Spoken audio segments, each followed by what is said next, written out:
Vamos ficar de pé, irmãos, e vamos ler o Salmo 136. Rendei graças ao Senhor, porque Ele é bom, porque a sua misericórdia dura para sempre. Rendei graças ao Deus dos deuses, porque a sua misericórdia dura para sempre.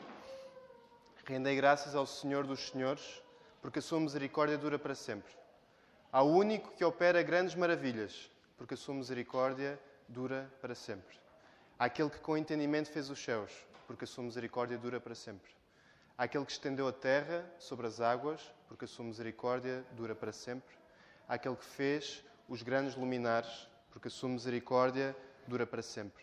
O sol para presidir o dia, porque a sua misericórdia dura para sempre. A lua e as estrelas para presidirem a noite, porque a sua misericórdia dura para sempre. Àquele que feriu o Egito nos seus primogênitos, porque a sua misericórdia dura para sempre. E tirou Israel do meio deles, porque a sua misericórdia dura para sempre. Com mão poderosa e braço estendido, porque a sua misericórdia dura para sempre. Àquele que separou em duas partes o Mar Vermelho, porque a sua misericórdia dura para sempre. E por entre elas fez passar a Israel, porque a sua misericórdia dura para sempre. Mas precipitou no Mar Vermelho a Faraó e ao seu exército, porque a sua misericórdia dura para sempre. Àquele que conduziu o seu povo pelo deserto, porque a sua misericórdia dura para sempre. Àquele que feriu grandes reis, porque a sua misericórdia dura para sempre. E tirou a vida a famosos reis, porque a sua misericórdia dura para sempre. A Seom, rei dos amorreus, porque a sua misericórdia dura para sempre. E a Og, rei de Bazã, porque a sua misericórdia dura para sempre. Cujas terras deu em herança, porque a sua misericórdia dura para sempre. A herança a Israel, seu servo, porque a sua misericórdia dura para sempre. A quem se lembrou de nós em nosso abatimento, porque a sua misericórdia dura para sempre, e nos libertou dos nossos adversários, porque a sua misericórdia dura para sempre. E dá alimento a toda a carne, porque a sua misericórdia dura para sempre. Oh, tributai louvores ao Deus dos céus, porque a sua misericórdia dura para sempre. Eu não vos vou mentir, queridos irmãos, eu não sou uma pessoa que tenha muita dificuldade em emocionar-se e em chorar, e tenho pedido a Deus para que me segure durante este sermão. Ali há bocado o Tiago ia estragando tudo antes do sermão começar, mas quero pedir a Deus que seja Ele mesmo a guiar-me e que eu possa falar alto, devagar, para todos poderem ouvir.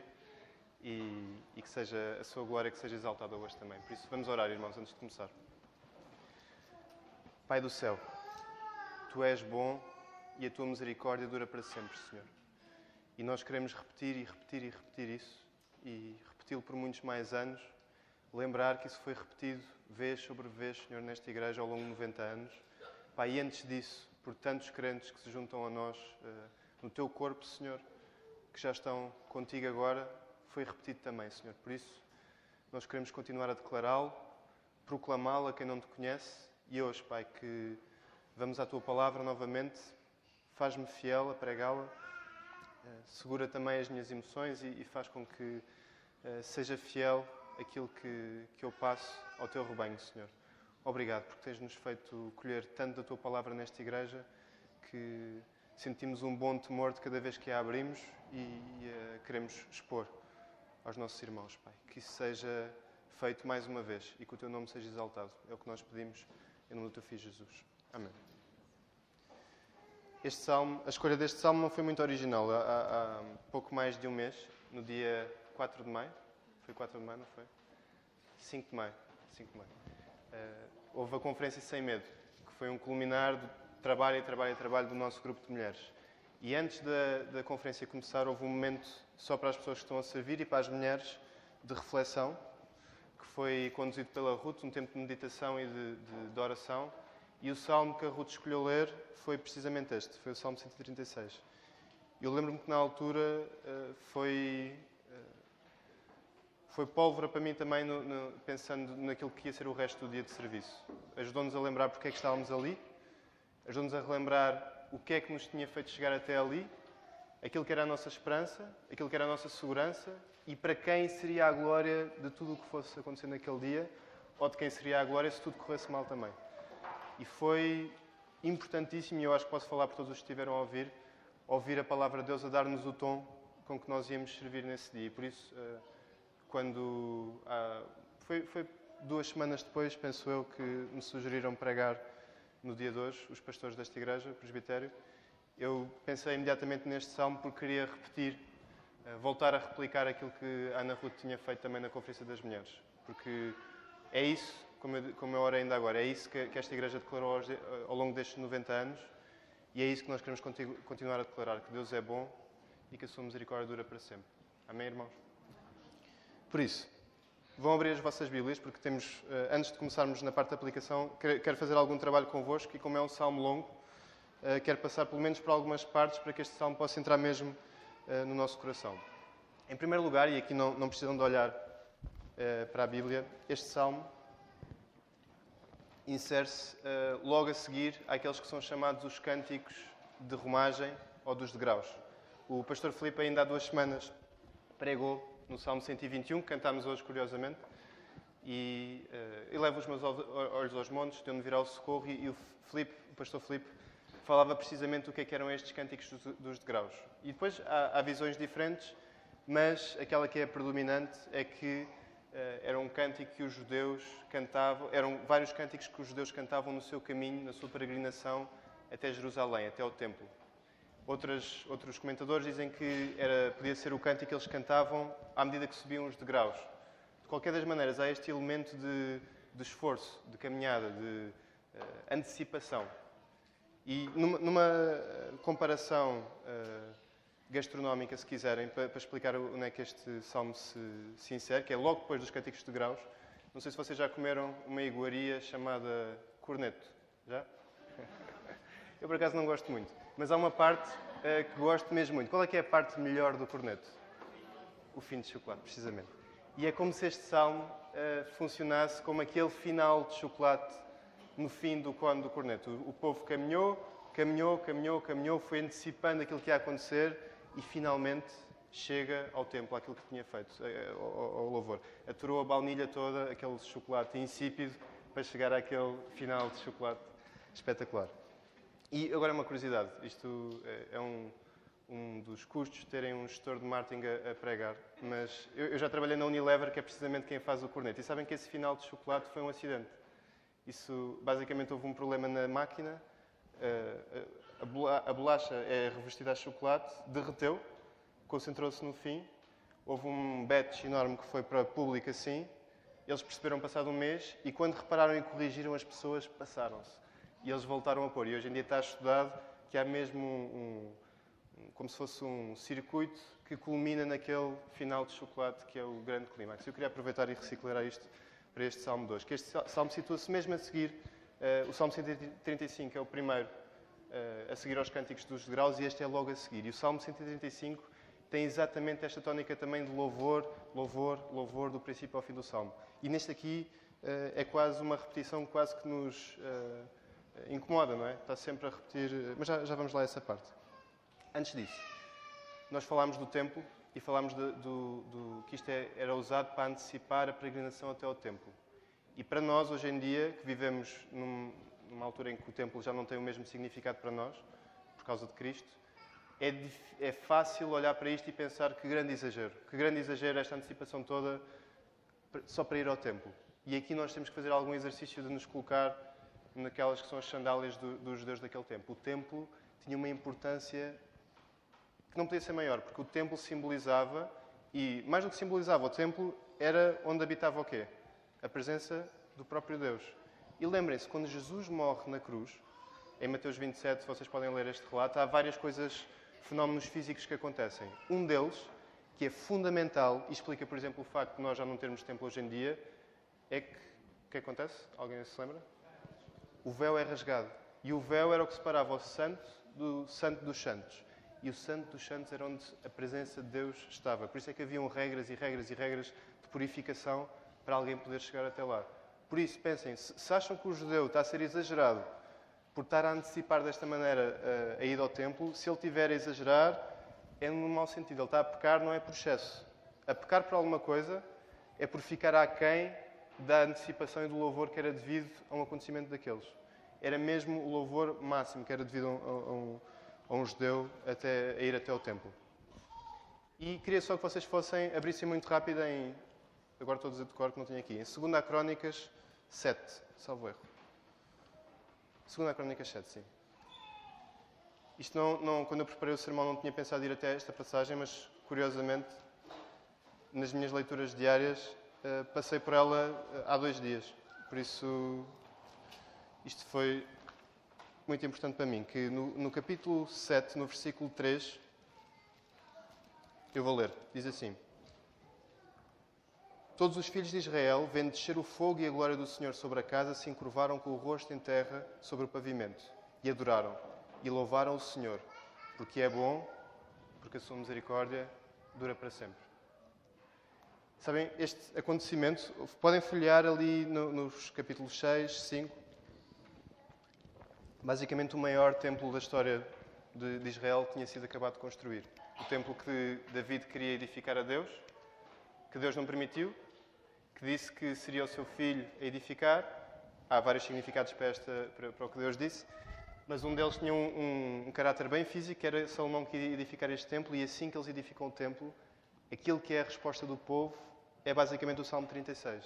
Muito resumido, mas é isso que é reciclado depois pelo salmista no Salmo 36. E eu, quando comecei a preparar este sermão, eu não percebo nada de grego, não percebo nada de hebraico. Hebraico neste caso, não é grego.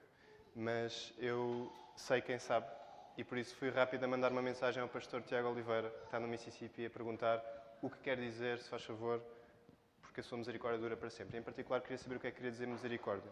Porque sei que muitas vezes nós vamos com as nossas conotações para a Bíblia e pode reduzir ou enganar-nos naquilo que significa. E comprovou-se.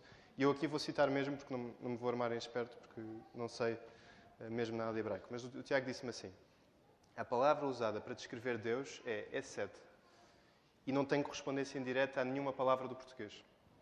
Dependendo do contexto, pode significar lealdade, fidelidade, favor, graça, bondade, misericórdia. A tradução João Ferreira de Almeida normalmente traduz por misericórdia ou benignidade. E na opinião do pastor Tiago Oliveira, a razão de traduzir a maior parte das vezes por misericórdia tem a ver com os leitores, os tradutores do Antigo Testamento, os escritores, desculpem, do Novo Testamento que usavam o grego, usavam maioritariamente a Septuaginta. Septuaginta, que é a tradução para o grego do hebraico. E nessa versão, a palavra hebraica Esed é a palavra grega Helios, que significa misericórdia ou compaixão. Ou seja, na opinião do pastor Tiago Oliveira, o que aconteceu foi que os tradutores começaram a assimilar cada vez mais a Septuaginta e fez com que o conceito de Esed ficasse ali reduzido na palavra misericórdia, que não é errado, mas reduz um bocadinho aquilo que é o seu significado.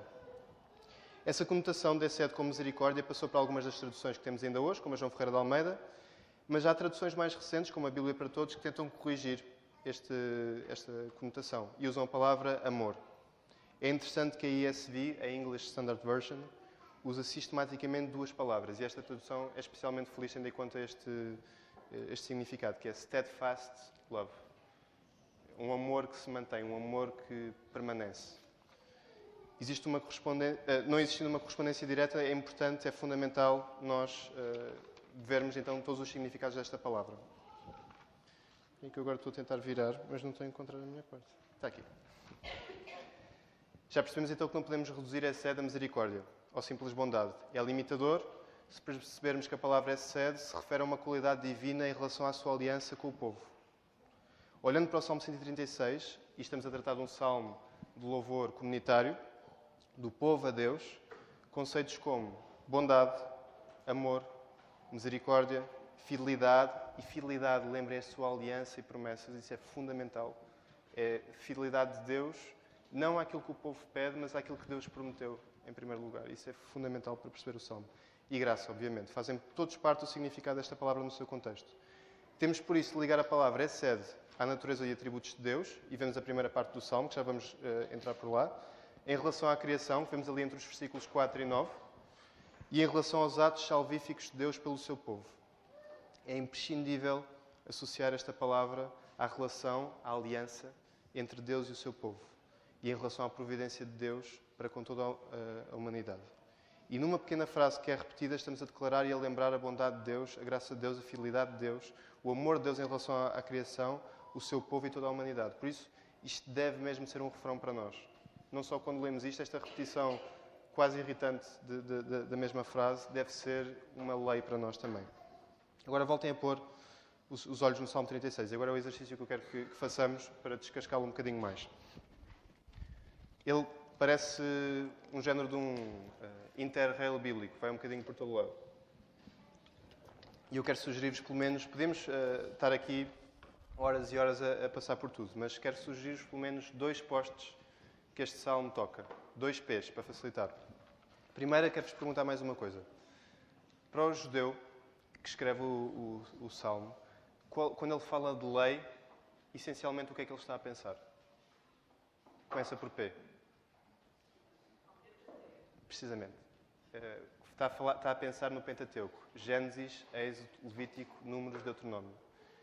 Apesar de já terem outros livros sido escritos, e estamos no livro de Salmos, é provável que outros livros tenham sido escritos, a lei, a Torá, era o Pentateuco. E se tiverem isto em conta, reparem, agora eu ponho os olhos no Salmo, se olharem entre os versículos 5 a 9, estão a ver? O salmista está a investir tempo a usar o Gênesis como motivo para declarar que a misericórdia de Deus dura para sempre. Depois ele vai avançar.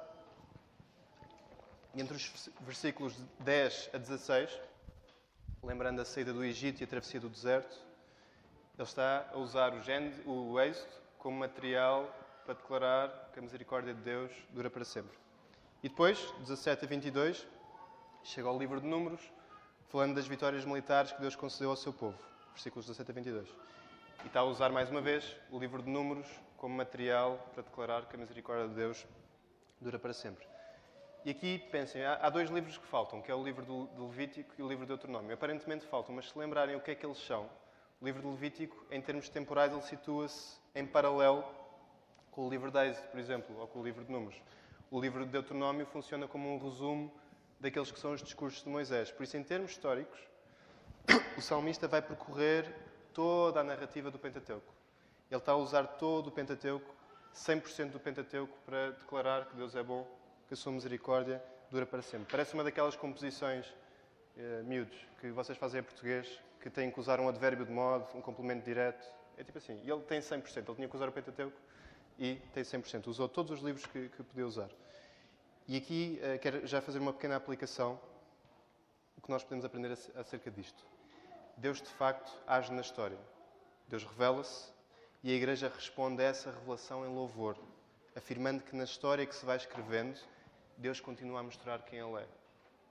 O mais importante que acontece na história não é, em último grau, a história em si, mas é Deus que se está a revelar nessa mesma história. Lembrem-se, a história não muda Deus. Deus é imutável. Mas precisamente por Deus não mudar, por Deus ser imutável, é que olhar para a história, e olhar para a história também da revelação bíblica em particular, estamos a pensar no Pentateuco, vai-nos mostrar mais e mais quem Deus é.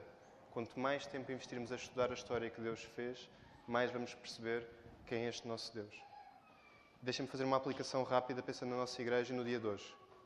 É uma frase longa, depois vou tentar descascá-la. Ignorar o que Deus fez nesta igreja ao longo de 90 anos de história e só ter olhos e coração para o que Deus está a fazer no nosso período de vida, ou seja, não querer saber do que Deus fez ao longo de 90 anos, só ter coração, só ter vontade, só ter emoções para pensar e louvar a Deus a partir do que Deus faz na nossa vida, no nosso período de vida, mesmo que estejamos a pensar aqui na igreja, é afirmar, com mais ou menos consciência, que nós fazemos história com Deus e por isso nós é que merecemos o louvor e não que Deus faz história connosco e por isso é Ele que merece o louvor. Quando eu não tenho paciência para saber o que Deus fez ao longo de 90 anos de história desta igreja, quando eu não tenho sequer coração para isso, eu estou a dizer que o mais importante que acontece na história de Deus, na verdade, sou eu. E não é errado nós louvarmos Deus por aquilo que acontece na nossa história, já vamos lá. Mas é, de facto, como falámos há bocado, a palavra é sede, é reduzir muito aquilo que é devido ao louvor de Deus. Nós não usamos Deus para fazer história. O ponto desta igreja não é fazer história usando um Deus. O ponto de Deus é usar esta igreja para fazer história. e por isso a glória é para Ele. E isto é fundamental. E era isso que o salmista tinha percebido ao usar o Pentateuco também como material para louvar Deus. Mais, ser cego ou indiferente para ver a forma como Deus tem sustido esta igreja ao longo das suas 9 décadas é ser cego e indiferente para uma característica de Deus que se atesta e mede mais e mais com o passar do tempo. O Tiago falou desta característica ainda há bocado, a sua fidelidade. Deus é fiel, irmãos. Amém? Mas reparem, esta afirmação perde a força quase toda se o meu combustível para dizer isto forem os meus 27 anos de idade. De repente, a fidelidade de Deus que se estende muito além de mim, se eu estiver a pensar só em mim nos meus 27 anos, é reduzido a um ponto quase microscópico. Há fontes de fidelidade que podemos descobrir em vidas que dependeram de Deus e perceber que Deus lhes foi fiel e valeu a cada momento. E numa sociedade que só tem olhos para o progresso e tem muito pouca paciência e vontade de honrar o passado, é normal que a fidelidade de Deus seja um atributo que perde menos e menos força. Tem cada vez... Não, ao contrário, perde mais e mais força. Exatamente. Deus foi fiel quando esta igreja nasceu, há 90 anos atrás. Deus foi fiel quando esta igreja teve salões cheios, há algum tempo atrás, mas Deus também foi fiel quando esta igreja teve os salões vazios, no período que teve sem pastor, no período em que um punhado de irmãos esteve a segurar as atividades desta igreja. Deus foi fiel e Deus é fiel hoje, que continuamos a ter a igreja cheia também. Deus é fiel e se nós pensarmos... Por exemplo, eu no meu caso, quando eu cheguei a esta igreja, a igreja acabou por encher. Quando nós juntámos as duas igrejas, coincidiu com o período em que esta igreja voltou a ter os salões cheios também, porque duas igrejas estavam a ser juntas. Mas não foi assim sempre. E se o meu combustível para dizer que Deus é fiel nesta igreja for o tempo de agora, eu só estive na bênção.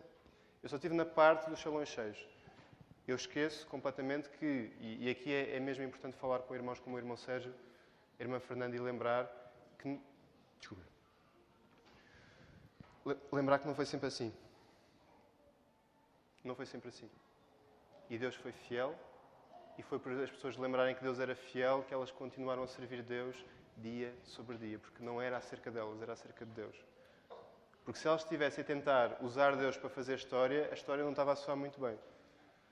A história não estava muito apelativa. Mas eles lembraram-se, não, é Deus que está a fazer a história connosco, por isso é para continuar e é para continuar até ao fim. Como Jesus nos amou até ao fim também. E por isso vamos para o segundo P. Pensámos, o primeiro era Pentateuco, o segundo, e aqui não é tão direto como o primeiro, mas eu quero sugerir-vos que este salmo em particular ecoa uma lição importante ensinada por Jesus. Em particular em Mateus 6, quando Jesus ensina a oração do Senhor, o Pai Nosso. Primeiro P, Pentateuco. Segundo P, de Pai Nosso. E agora voltem a olhar para o salmo e olhem primeiro para os versículos 1 a 3. E vamos tentar encontrar o ritmo do Pai Nosso no Salmo 136. Então, nos versículos 1 a 3, estamos a começar no louvor de Deus por quem Ele é. É o Pai Nosso que estás no céu, santificado seja o teu nome. Versículos 4 a 9, estamos a ver a vontade e poder de Deus a serem exercidos no seu reino. E estamos aqui a lembrar a criação, como já vimos há bocado. Venha a nós o teu reino, seja feita a tua vontade. Entre os versículos 10 a 22, passamos pela providência de Deus a suprir as necessidades do seu povo. Dá-nos o pão de cada dia. No versículo 23, podemos ver o papel do arrependimento e a misericórdia de Deus com que o recebe. Perdoa as nossas dívidas como nós perdoamos aos nossos devedores. 24 e 25, e foquem em particular o 24, vemos Deus a livrar o seu povo do mal. Não nos deixe cair em tentação, mas livra-nos do mal. E terminamos, como o Pai Nosso termina, no versículo 25, com uma chamada ao louvor a este Deus. Pois teu é o reino, o poder e a glória. Amém. Mas, ao longo deste salmo, e aqui é importante, eu usei os comentários da Bíblia de Genebra para perceber este ponto, é importante tratar a parte da vontade individual do salmista com a vontade coletiva. E aqui é uma liçãozinha de história que eu aprendi também com este salmo. Originalmente, quando este salmo era lido, seguia uma métrica, que era a primeira parte, a primeira frase, era declarada pelo salmista, e porque a sua misericórdia dura para sempre, era declarada por toda a congregação. E se quiserem, isto é a parte do Pai Nosso, não é um Pai meu, é o Pai Nosso. E aqueles que têm origem católica, como eu tenho, Sabem que este não é um elemento estranho na Igreja Católica. É muito normal, Igreja Católica Romana. O pastor Tiago faz sempre questão de pôr ali o Romana para eles não ficarem com os louros do Católica, que o Católico é nosso. Mas isso é outra conversa. Mas não é Pai meu, é Pai nosso. E quando nós lembramos, por exemplo, aquilo que acontece muitas vezes na Igreja Católica, que o padre diz várias frases, vários pedidos de petição e toda a Igreja responde, por exemplo, ouvimos, Senhor. E há vários outros motivos. E nós, tendencialmente, temos alguma alergia a essas coisas, a esse tipo de repetições. E há um lado que sim, que entra no ritual e entra na superstição, que de facto é errado. Mas, por exemplo, e agora vamos pensar na nossa igreja. Vocês já repararam que desde há alguns anos para cá, nós temos vindo a imprimir uma oração no boletim e dizemos todos juntos. E eu vou-vos ser sincero, a primeira vez que isso aconteceu, a minha sensação foi, voltei à Igreja Católica. Não, mas é sensação, não achava que estava errado. E essa estranheza topa-se e nota-se com muita gente que ainda tem muita dificuldade em declarar coisas em conjunto. E má notícia para todos os que têm dificuldades. Era isso que acontecia neste salmo. Este salmo seguia exatamente este ritmo e isto é a palavra inspirada por Deus. Havia esta repetição que era repetida por toda a congregação. Por isso é o lado nosso, do Pai Nosso. E por isso, devemos lembrar que somos chamados um a um, mas somos chamados para um corpo, o corpo de Cristo. E devemos lembrar continuamente que fazemos parte deste corpo. Lembrando o Pai Nosso em particular, lembrem-se também daquilo que Jesus veio dizer. Jesus não veio para revogar a lei e os profetas, Ele veio para cumprir. Por isso é normal e devemos fazer sempre isso. Cada vez que vemos um salmo, cada vez que lemos a palavra de Deus e o Antigo Testamento, procurem de facto Jesus nela. Porque vão encontrar. Porque todo o Antigo Testamento vai apontar continuamente para Jesus. Então os dois P's, P de Pentateuco, P de Pai Nosso, neste interarrelo bíblico que o Salmo 136 faz. Eu quero aplicar o sermão em 3 pontos rápidos. Primeiro, são 3 L's para facilitar a memorização também. Primeiro, lembra-te da tua história. Não sejas indiferente à história. E muitos de nós somos mesmo indiferentes à nossa própria história. Isto pode acontecer mais uma vez com mais ou menos consciência, mas se não usamos a nossa história para louvar a Deus, se não temos o hábito de orar, por exemplo, a nossa história, o hábito de agradecer e louvar a Deus pelo que nos revelou nela, pela forma como nos tem sustido nela, estamos a atrofiar músculos que não foram feitos para estar adormecidos. Estamos a afirmar que só importa o que Deus nos dá hoje e o que Deus nos deu ontem não teve qualquer impacto além daquele dia. É como se fosse o Deus Pai Natal, mais uma vez. Nós vamos pedindo a Deus, Deus vai nos dando e as coisas que Deus nos dá ou as coisas que Deus nos mostra ficam reduzidas completamente ao dia 10 de maio, 11 de maio, 13 de maio, por aí fora. E não tiramos nenhuma consequência para nós hoje, nem para a nossa relação com Deus. Há um filme de sábado à tarde bastante parvo, que vocês já devem ter visto, porque são pecadores como eu, que se chama A Minha Namorada Tem Amnésia. Já ouviram? Já viram? Se não viram, não vejam. Mas se já viram, até é um filme divertido. É daqueles parvos, mas é divertido. E, basicamente, nesse filme, é um argumento muito, muito parvo, mas fala sobre uma mulher que tem perda de memória a curto prazo e todos os dias esquece tudo o que aconteceu. Então não consegue fazer novas memórias. E ela conhece um rapaz e ele todos os dias a tem que conquistar de novo porque ela esquece quem ele é. Depois ele acaba por casar com ela, então imagina isto. Vai avançando. E todos os dias ele tem que voltar a provar o seu amor por ela, voltar a convencê-la que deve casar com ela. E qualquer um de nós sabe, por exemplo, pensando nos nossos casamentos e até pensando nas nossas relações com os nossos amigos, como é uma grande bênção nós não temos que provar tudo todos os dias. Imaginem que vocês tinham que provar ao vosso marido, à vossa mulher, todos os dias, que de facto ela vos tinha escolhido para ficar com ele. De facto, vocês até eram bons para ela. De facto, ela até gostava de viver com vocês. Todos os dias isso. Mas com Deus, continuamente, com este síndrome de Pai Natal, esquecemos tudo o que Deus nos dá. E Ele tem-nos dado tanto. Esquecemos que o que Deus nos dá serve para lembrar, em primeiro lugar, quem Ele é e revelar quem Ele é. O que Ele dá muda, mas o que Ele é não muda. E se nós, de cada vez que recebemos alguma coisa de Deus, lembrarmos isso, que o mais importante que está acontecendo naquele momento é aquilo que Deus está a revelar acerca dele e não aquilo que Deus nos está a dar, e são coisas boas aquilo que Deus nos dá. Deus tem-nos dado muita coisa boa ao longo destes 90 anos de história desta igreja. Nós continuamos a exercitar estes músculos que foram feitos para louvar a Deus. E agora pensem nas vossas orações e no vosso tempo de comunhão diária com Deus. Nesse tempo, costumas investir tempo a louvar Deus por aquilo que Deus já fez na tua vida? Atos do passado, que Deus já fez? Pela forma como te chamou? Pelo teu batismo? Pelos teus pais? Pela tua saúde? Pela forma como te curou ou tem sustido na doença? Pela educação que tiveste? Pela história da igreja em que estás? E aqui, por exemplo, aquele livro que o irmão Sérgio agora vai nos fazer o favor de passar, vai ser ouro para vocês poderem ter material para estas orações? Ou a tua oração é uma sequela infeliz do A Minha Namorada Tem Amnésia? Tipo, o filho que eu salvei tem amnésia, uma coisa assim. Quanto mais nos lembramos da nossa história, mais alegria vamos ter em Jesus. Porque Deus é um Pai fiel e amoroso e a nossa história vai mostrar isso. A Bíblia não diz, acredita com muita força que Deus é fiel. Ou finge com muita força que Deus é fiel. Não, a Bíblia diz, vez sobre vez, prova e vê que Deus é bom. Nós não somos uma religião que nos obriga a fingir um Deus que não temos. Nós somos uma religião que nos faz ir para os pais desse Pai que temos. Não quer dizer que não temos momentos em que não sentimos essa presença desse Pai. Mas, de facto, temos um Deus que podemos provar e ver e atestar que Ele é bom. E aqui, neste ponto de lembrar a história, que é o primeiro ponto, lembrar a tua história, e pensando também na situação particular desta igreja, eu senti necessário fazer uma nota extra. E foi acrescentado agora nos últimos dias, que é um perigo que pode surgir de lembrar, às vezes, demais a nossa história. Há um perigo que pode surgir a olhar para o passado e que eu também não sou imune e muitas vezes caio.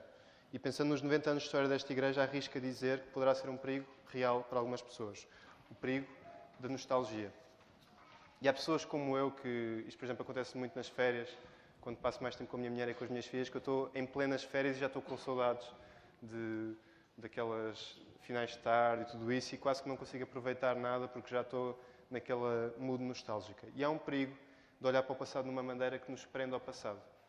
Mas pensem, aquilo que nos faz ficar presos ao passado com esta nostalgia, e lembrar o passado com saudades não é pecado, mas aquilo que nos faz desejar, de certo modo, voltar lá, é o mesmo que nos faz não querer lembrar o passado, que é não lembrar que o mais importante que aconteceu foi aquilo que Deus se revelou que era. E se aquilo mais importante que aconteceu nos 90 anos de história foi o que Deus revelou, isso continua igual. Não há saudades a ter, porque isso continua igual. De facto, o caráter de Deus continua o mesmo. E por isso, aqueles como eu se debatem na nostalgia, lembrem-se que há períodos bons, há períodos maus, há períodos de maior dificuldade, outros períodos de menos, mas o caráter de Deus e aquela alegria que nós sentimos em Deus e aquilo que Deus revelou no passado, isso não mudou. E isso foi o mais importante que aconteceu no passado. Não foi os salões cheios. Foi o que Deus revelou quando os salões estavam cheios. Não foi o teu casamento, foi o que Deus revelou quando o teu casamento aconteceu. E isso vai-nos permitir largarmos, se quiserem, este peso de ficarmos presos ao passado também. Ao mesmo tempo que o queremos honrar. Segundo L, liga-te à história dos outros.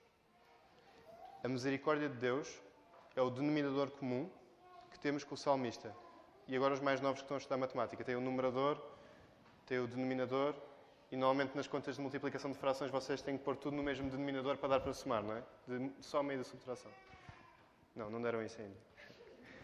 Aquilo que nos faz poder somar as experiências do salmista e de outras pessoas a nós, de facto é Deus.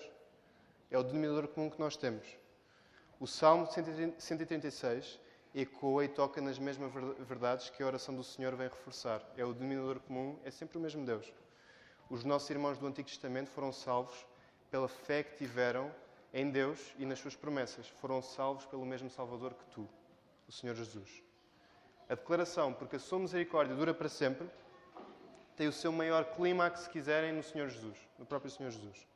E por isso, os Salmos, todo o Antigo Testamento, são material a que nos devemos ligar, à luz da nova aliança, para ter uma noção e sabor mais e mais apurados desta misericórdia de Deus. Eu já vos disse, no início deste sermão, que existir alguma comparação com o entusiasmo dos salmistas será nós devermos um louvor ainda maior a Deus do que aquilo que o salmista devia. Porque nós temos acesso a mais revelação de Deus e temos a palavra de uma maneira que nenhum deles tinha. Temos a vida do Senhor Jesus de uma maneira que nenhum deles tinha. Jesus ainda não tinha vindo, essa promessa estava por cumprir. E se nós olharmos para o Salmo e dissermos que exagero, que salmista tão exagerado, aquilo que nós devemos fazer com Deus é mais do que isso. Deve ser ainda mais exagerado do que o salmista. Por isso não usemos os salmos como material ridículo, mas como material de exemplo que nós devemos, se quiserem, até superar. Mas, no entanto, no nosso louvor, se formos sinceros, reconheceremos que ele é bem mais tímido do que os destes homens que viveram antes da morte e ressurreição do Senhor Jesus. E por isso temos que nos ligar ao povo de Deus, como o próprio Senhor Jesus se ligou, fazendo das suas palavras as dele. E lembrem-se, Jesus, nos seus momentos de sofrimento, ele usou os salmos. Ele usou continuamente o Antigo Testamento para viver a sua vida e para proclamar a palavra de Deus. Porque o que estava em causa naquela altura era o mesmo que estava em causa no tempo de vida de Jesus também. Pode soar tonto, mas nas tuas orações agradeces e louvas a Deus por aquilo que Deus fez com os patriarcas? Já alguma vez algum de vocês fez uma oração? É provável que sim, mas se isto é um hábito para vocês orarem, Deus, obrigado por cumpriste a tua promessa a Abraão. Obrigado pela maneira como suscitaste Isaac de Abraão. Obrigado pela maneira como livraste Davi das mãos de Saul. Ou isto parece-vos ridículo? Parece que estão a orar um livro de história.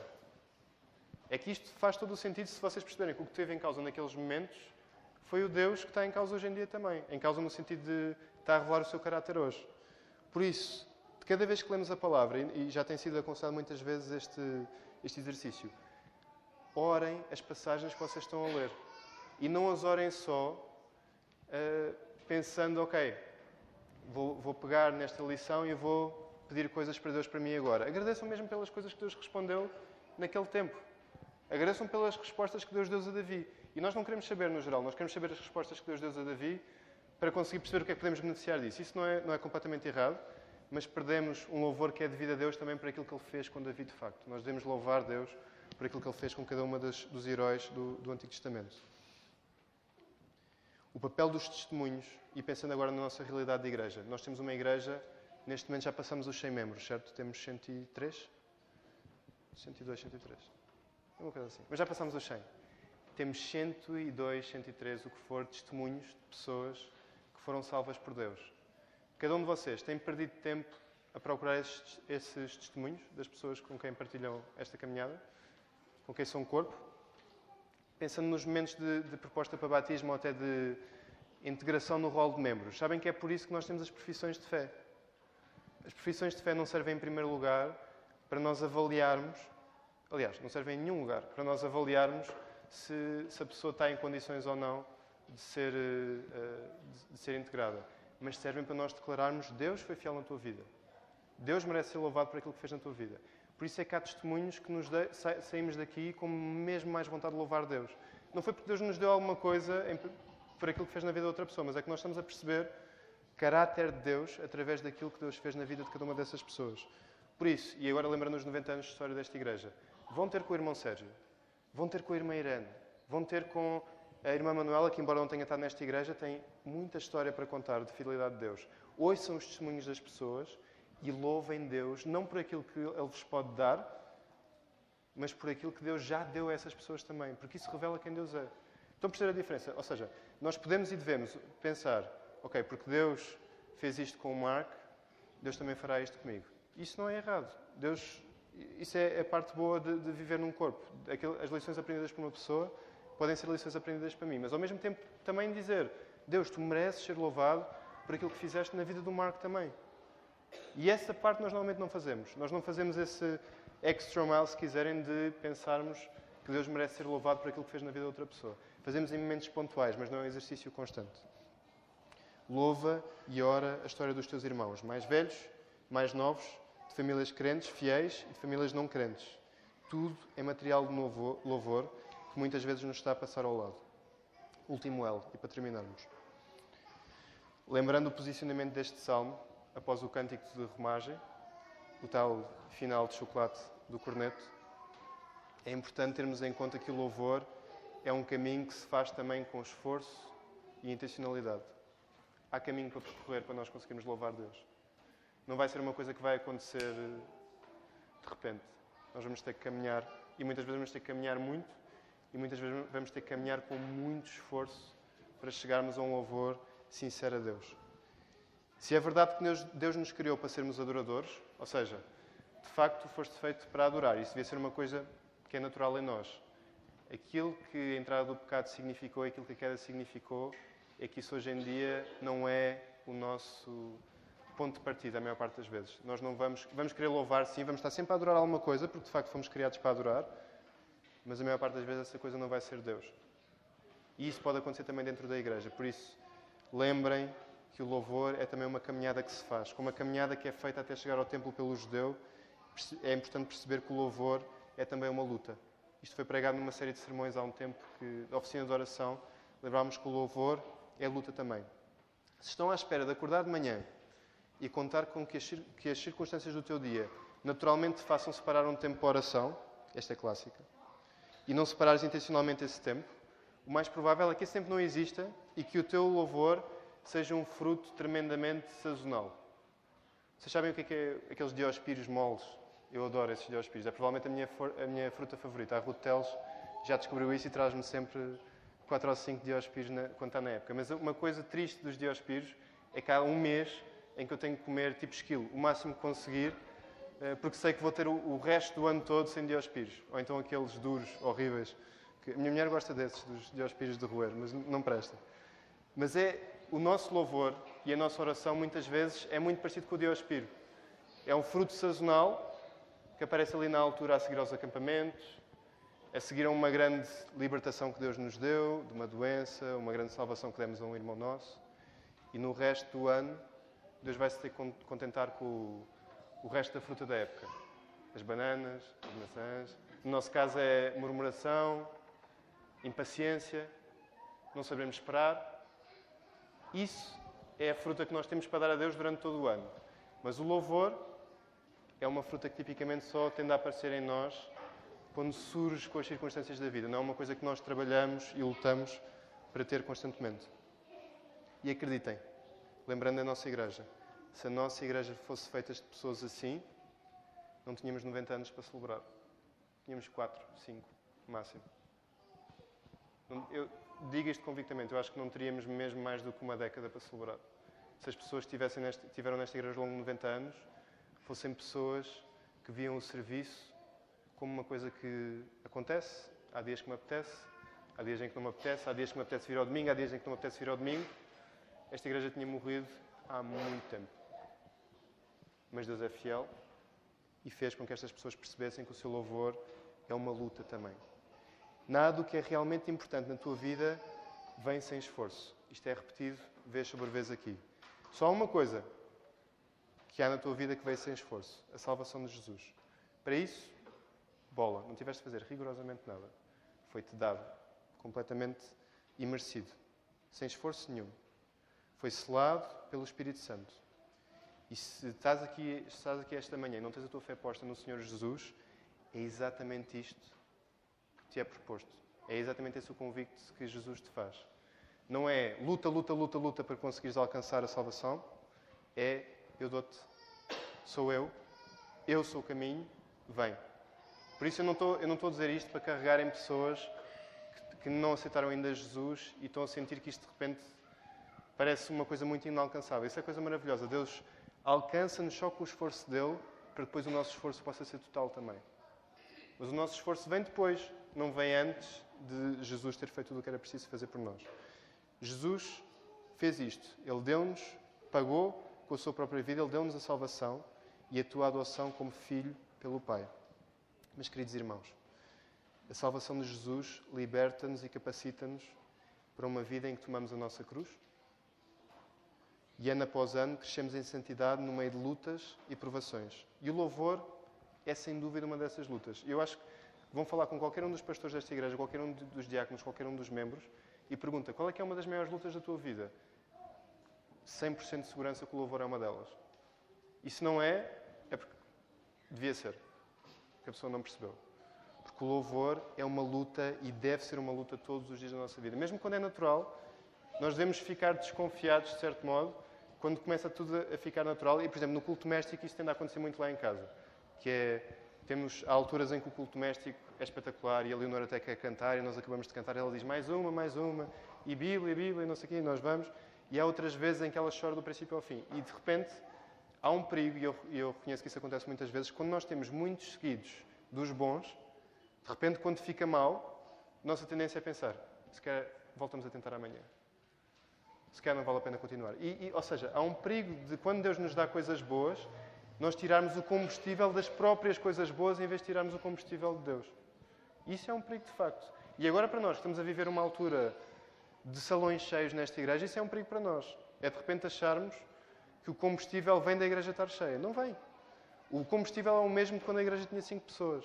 É Deus. É Deus que está sempre a capacitar esta igreja. Agora, não para ganhar a tua salvação, mas para louvar o Deus que te salvou, é chamado a esforçar-te como Jesus se esforçou, para que esse louvor seja mais e mais completo. Que Deus nos ajude e continue a abençoar a história da Igreja de Lapa e cada um dos seus membros, porque Ele é bom, porque a sua misericórdia dura para sempre.